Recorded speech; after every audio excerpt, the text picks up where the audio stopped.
मुख्यमंत्री पुष्कर सिंह धामी ने पूर्व प्रधानमंत्री स्वर्गीय अटल बिहारी वाजपेयी की जयंती पर उनको पुष्पांजलि दी। उन्होंने मुख्यमंत्री आवास में वाजपेयी को श्रद्धा सुमन अर्पित कर उन्हें याद किया।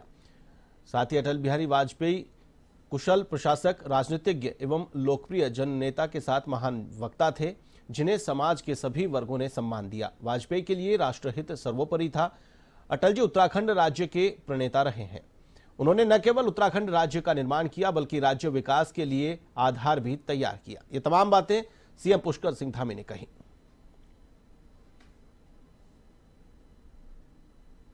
बीजेपी ने अटल बिहारी वाजपेयी की जयंती को सुशासन दिवस के रूप में मनाया।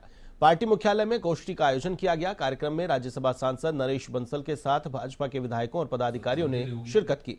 इस दौरान नरेश बंसल ने कहा कि अटल बिहारी वाजपेयी के कार्यों को हम भूल नहीं सकते। उन्होंने कहा कि अटल जी ने राजनीति में एक अलग मुकाम हासिल किया है और उनके शासनकाल में देश का चहुमुखी विकास हुआ है। आज विश्व में हम विश्व गुरु की ओर से यदि ज्वाला है निज हाथों में दर्जा राज्य मंत्री हैं डॉक्टर भसीन जी से आग्रह करूंगा मंच पर आएंगे।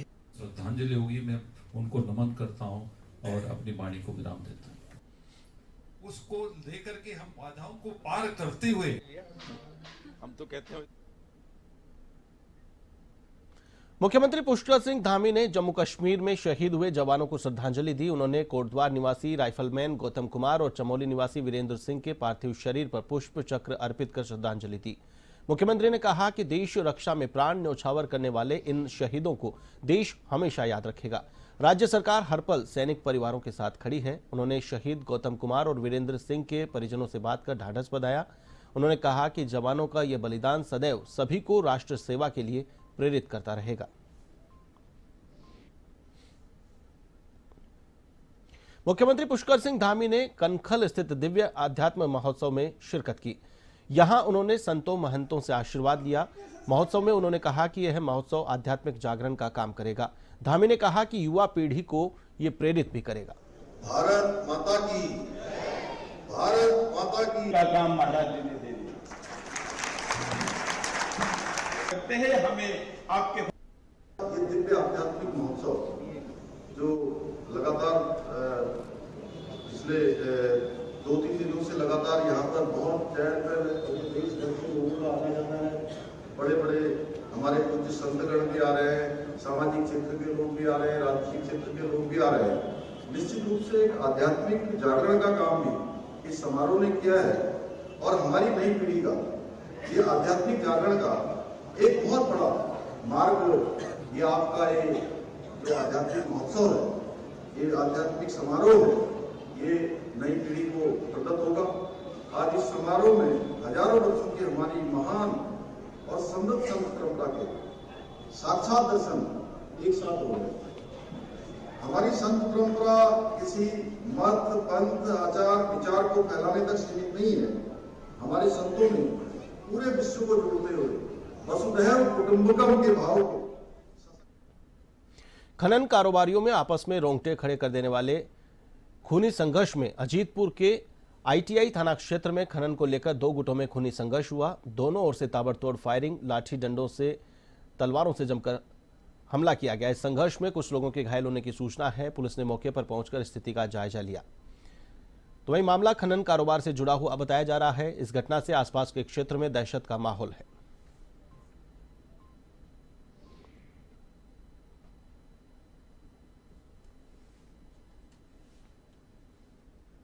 अभी लगभग 45 मिनट पहले एक सूचना मिली थी कि आईटीआई थाना क्षेत्र में ये एक हमारे क्षेत्र में गांव है अजीतपुर और यूपी साइड में एक गांव है घोसीपुरा।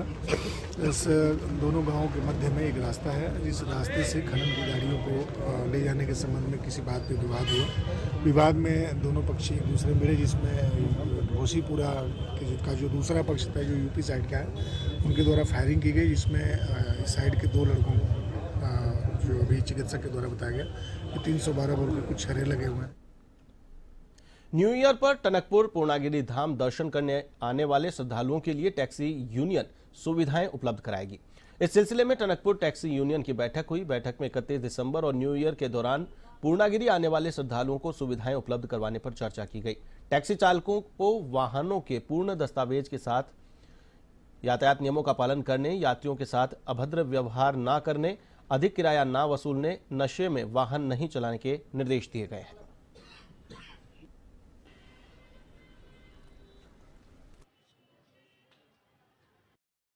टैक्सी चालकों द्वारा जो नशा करके गाड़ियां चलाई जाती हैं और जो बदतमीजी करी जाती है और कई मुद्दे उनने मेरे सामने रखे। आज मैंने इसी निमित्त ये बैठक रखी। आज मैंने अपने टैक्सी चालकों को और मालिकों को अवगत करा दिया कि हमें आदेश आए हैं उप जिला अधिकारी महोदय द्वारा कि कोई भी चालक नशे की हालत में गाड़ी नहीं चलाएगा और कोई भी सवारी से बदतमीजी नहीं करेगा। रेड लिस्ट हर किसी गाड़ी में होगी और ओवरलोडिंग नहीं करेगा। साथ ही जो हमारे सदस्यता कार्ड हम लोगों ने जो ये बना रखे हैं, एडीएम साहब का साफ कहना है कि जिसके गले में ये कार्ड होगा वही आने वाले समय मेले में गाड़ी चलाएगा, नहीं तो टैक्सी यूनियन का सदस्य हम उसे नहीं मानेंगे। और हमारी टैक्सी यूनियन की तरफ नेशनल हाईवे पर बने सभी होटल और ढाबा मालिकों के साथ पुलिस ने कोतवाली मंगलौर में बैठक आयोजित की, जहां सीओ मंगलौर बीएस चौहान ने सभी होटल और ढाबा संचालकों को काम करने वालों का पुलिस सत्यापन करवाने और सीसीटीवी कैमरे लगाने की हिदायत दी। उन्होंने कहा कि सर्दी के मौसम में घना कोहरा छा जाता है, जिससे होटल और ढाबों पर लोग अधिक संख्या में आते हैं। इस दौरान किसी भी अप्रिय घटना से बचने के लिए सीसीटीवी कैमरा लगाया जाए। साथ ही हाईवे पर किसी भी तरह की कोई गलत गतिविधि देखते ही तत्काल पुलिस को सूचना दें। ये दरअसल इस समय आपके जो है वो होटल ढाबों वगैरह में कोहरे के कारण जो है कई चीज़ें हो जाती है, लोगों को में घटनाएं वगैरह अपराध में बढ़ोतरी रहती है। तो इसलिए जो है कोतवाली में आज मीटिंग रखी गई थी होटल ढाबे वालों की। इन्हें हिदायत की गई है कि सभी लोग जो है अपने होटल ढाबे में जो है सीसीटीवी कैमरे लगाएंगे और साथ में खाने वगैरह की रेट लिस्ट वगैरह रखेंगे और जो भी उनके वर्कर्स हैं उनका भौतिक सत्यापन कराएंगे कि जो भी वर्कर उनके यहाँ काम कर रहा है उसका जो है पुलिस वेरिफिकेशन बहुत ज़रूरी है और इसलिए उनको हिदायत की गई।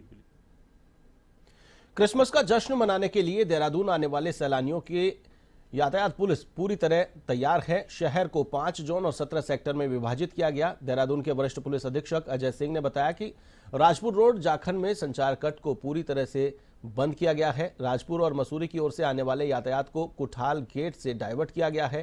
क्रिसमस पर घुड़सवारी police unit, smart city unit, drone unit, crane unit, PS unit और जीपीएस यूनिट को यातायात व्यवस्था संभालने के निर्देश दिए गए।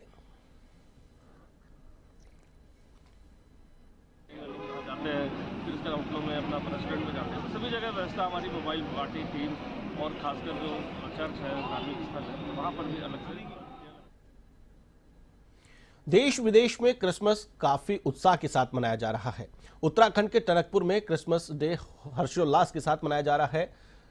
सेंट फ्रांसिस जेवियर चर्च और मेथोडिस्ट चर्च में सुबह से ही बच्चे, महिलाएं और बुजुर्गों की भीड़ देखने को मिली है।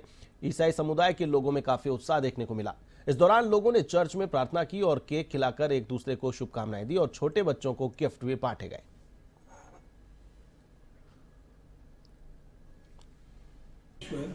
ईश्वर का पुत्र प्रभु यीशु है, हमारे लिए मनुष्य बन गए और धरती पर आ गए एक मनुष्य के रूप में। और विशेष रूप से ये एक ज्योति का पर्व होता है। प्रभु यीशु ज्योति है। प्रभु यीशु शांति को स्थापित करने के लिए आए हैं। और विशेष रूप से जो अंधकार में लोग थे, अंधकार का मतलब यही है जो पापमय जीवन में है, उसमें उनको छुटकारा करने के लिए प्रभु यीशु इस संसार में आए थे। मैं परमेश्वर का धन्यवाद करता हूँ। ये परमेश्वर ने अवसर हमारे जीवन प्रदान किया है। जिस प्रकार से हर वर्ष हम क्रिसमस को मनाते हैं, इस वर्ष भी हम प्रभु यीशु मसीह के जन्मदिन को मना रहे हैं। और प्रभु यीशु मसीह इस धरती पर 2000 साल पहले मानव रूप धारण करके पापों को, जो मनुष्य पाप से नाश हो रहे हैं, नाश होने से बचाने के लिए प्रभु यीशु मसीह जगत में। आज प्रभु यीशु मसीह का जन्म हुआ था और हम क्रिसमस इसीलिए सेलिब्रेट करते हैं कि सिर्फ दिखाने के लिए नहीं, मगर अपने अंदर मसीहत को भी जन्म देता है कि जो उसका तरीका था प्रभु यीशु मसीह का एक वे ऑफ लिविंग कि वो कैसे रहता, कितनी नम्रता दीनता के साथ सबको अपने जैसा प्यार करना, वो प्यार, वो भाईचारा, वो सब हमारे अंदर भी जरूरी है।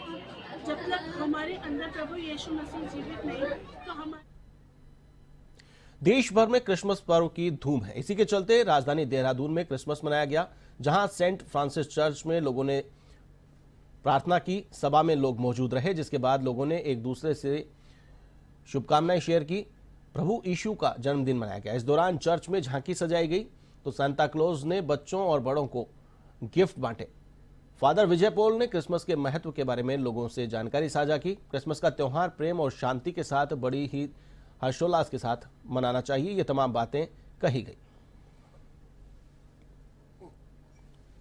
क्रिसमस का महत्व यही है कि जो ईसा मसीह है वे अपनी स्वर्गीय महिमा को छोड़कर, स्वर्गीय धारा को छोड़ करके हम जैसे एक हमारी तरह एक इंसान बन जाते हैं और यहाँ आकर हमें प्रेम का पाठ पढ़ाते हैं।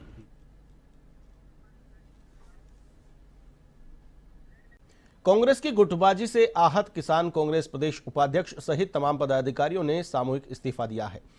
उधम सिंह नगर जिले में गुटबाजी के कारण कांग्रेस कमजोर नजर आ रही है। जिला कमेटी पर कार्यकर्ताओं की उपेक्षा का आरोप लगाते हुए किसान कांग्रेस के तमाम पदाधिकारियों ने पद और पार्टी से सामूहिक इस्तीफा दे दिया है। किसान कांग्रेस कमेटी के प्रदेश उपाध्यक्ष जितेंद्र सिंह संधू के नेतृत्व में तमाम पदाधिकारियों ने पार्टी छोड़ दी। संधू ने आरोप लगाया कि किच्छा के कांग्रेस विधायक तिलकराज बेहड़, पार्टी नेतृत्व और जिला कांग्रेस कमेटी की ओर से कार्यकर्ताओं को सम्मान नहीं दिया जा रहा था।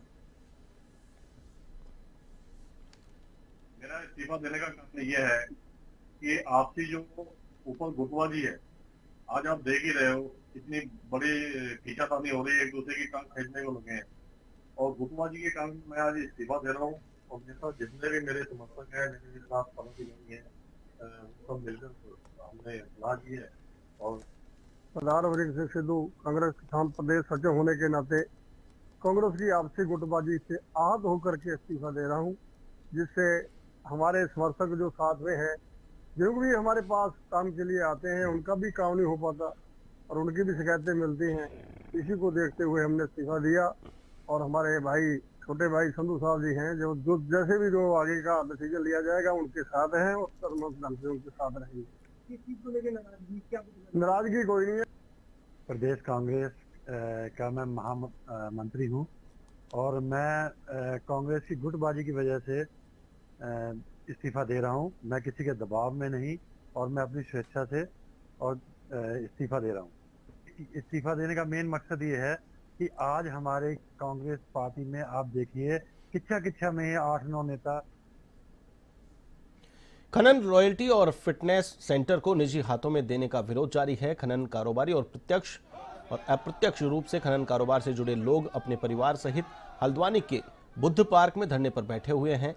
खनन कारोबारियों ने जुलूस निकालने की कोशिश की, लेकिन पुलिस ने उनको अनुमति नहीं दी, जहां प्रदर्शनकारियों और पुलिस में जमकर नोकझोंक भी देखने को मिली।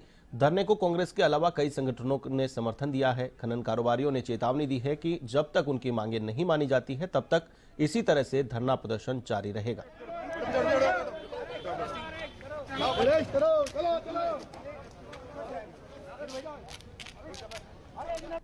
इंदिरा नगर गेट के कुछ वाहन स्वामी थे जिनके द्वारा बिना अनुमति के यहाँ पर जुलूस निकाला जा रहा था और इनको यहाँ पर वनबुलबड़ा चौकी के पास रोक दिया गया और इनकी जो भी मांगे हैं इनके संबंध में ज्ञापन इनसे प्राप्त कर लिया गया। तो अगला कदम क्या रहेगा? देखिए, मुख्य मांगे इनके कांटों में तुलाई को लेकर के है, जिसका संज्ञान अभी पूर्व में भी लिया जा चुका है और शासन को भी इस संबंध में जिलाधिकारी महोदय द्वारा पत्राचार किया गया। वहीं बुद्ध पार्क में भी खनन कारोबारी बैठे हुए हैं, अगला कदम क्या रहेगा?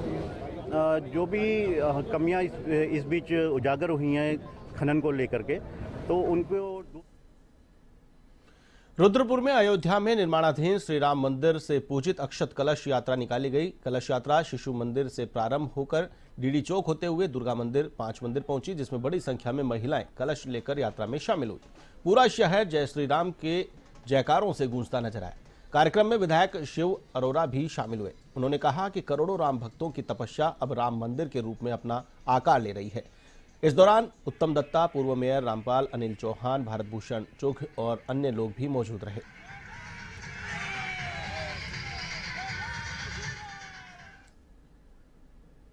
बाईस जनवरी को रामनगरी अयोध्या में राम मंदिर की प्राण प्रतिष्ठा का आयोजन होना है। इधर उत्तराखंड के जनपद उधम सिंह नगर में अयोध्या से कलश यात्रा जसपुर पहुंची, जहां भारतीय जनता पार्टी के कार्यकर्ताओं और स्थानीय नागरिकों ने बड़े ही हर्षोल्लास से स्वागत किया। इस दौरान कलश यात्रा काली माता मंदिर से शुरू होकर जनपद के मुख्य मार्गों से होते हुए कोतवाली के सामने धर्मशाला मंदिर पहुंची।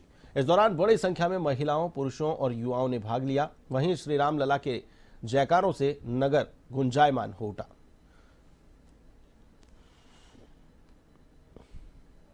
श्री राम के जो मंदिर का अभी प्राण प्रतिष्ठा होने वाली है 22 जनवरी को, उसके उपलक्ष्य में जन जन तक ये मैसेज आए कि अब भारत बदल गया है। भगवान श्री राम का मंदिर जो पिछले 500 वर्षों से नहीं बन पा रहा था, तमाम उस पर लड़ाइयाँ हुई, आज ईश्वर की कृपा से और मोदी जी के सौजन्य से इस मंदिर का निर्माण हो रहा है और प्राण प्रतिष्ठा होगी 22 तारीख को। सभी भारतवासियों के दिल में अपूर्व उत्साह है इस चीज को लेके। पीढ़ी दर पीढ़ी लोग इस चीज। उत्तराखंड में मुख्य विपक्षी दल कांग्रेस ने एक बार फिर अंकिता भंडारी हत्याकांड के मुद्दे पर सरकार की घेराबंदी शुरू कर दी है।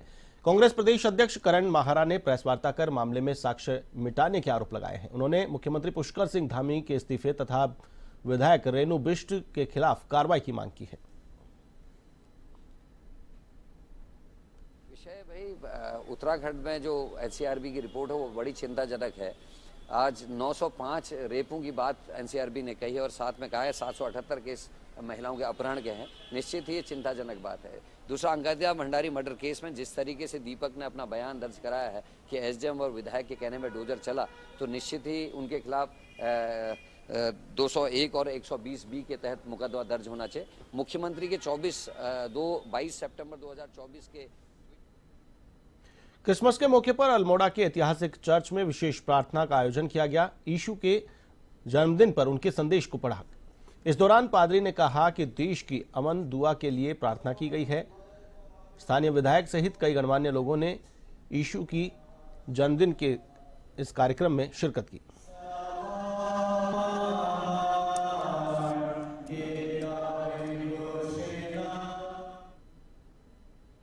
राजधानी देहरादून में क्रिसमस के अवसर पर सेंट फ्रांसिस चर्च में प्रार्थना सभा रखी गई, जिसमें यीशु मसीह को याद करते हुए सुखी जीवन की कामना की गई। वहीं चर्च के पादरी फादर एम्ब्रोस राहुल ने कहा कि प्रभु यीशु पापियों का नाश करने के लिए एक दिन धरती पर 2 बार आएंगे।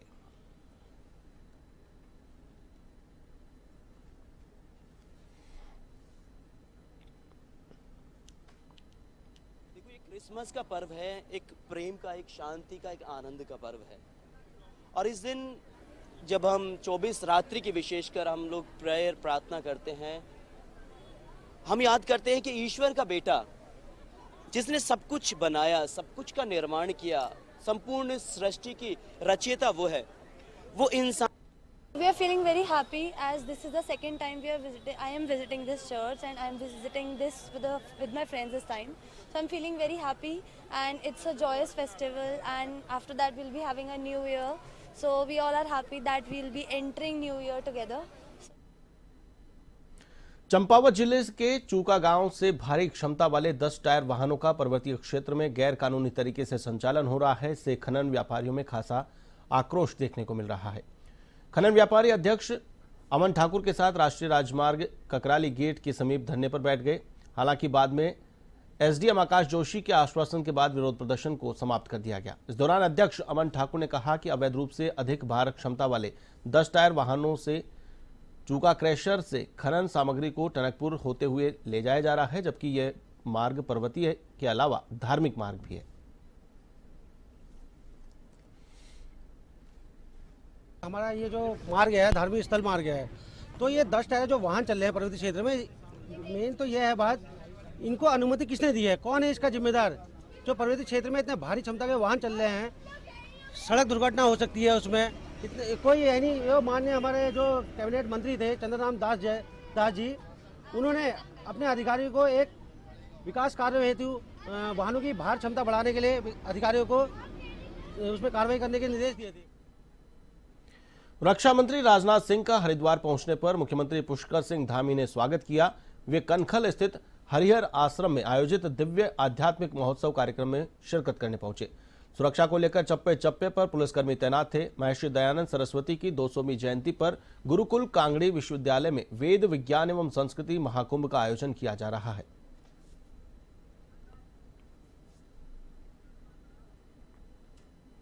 एवन उत्तराखंड में फिलहाल के लिए बस इतना ही। मुझे दीजिए इजाजत। देश और दुनिया की तमाम ताजा तरीन खबरों के लिए आप देखते रहिए A1 TV। नमस्कार।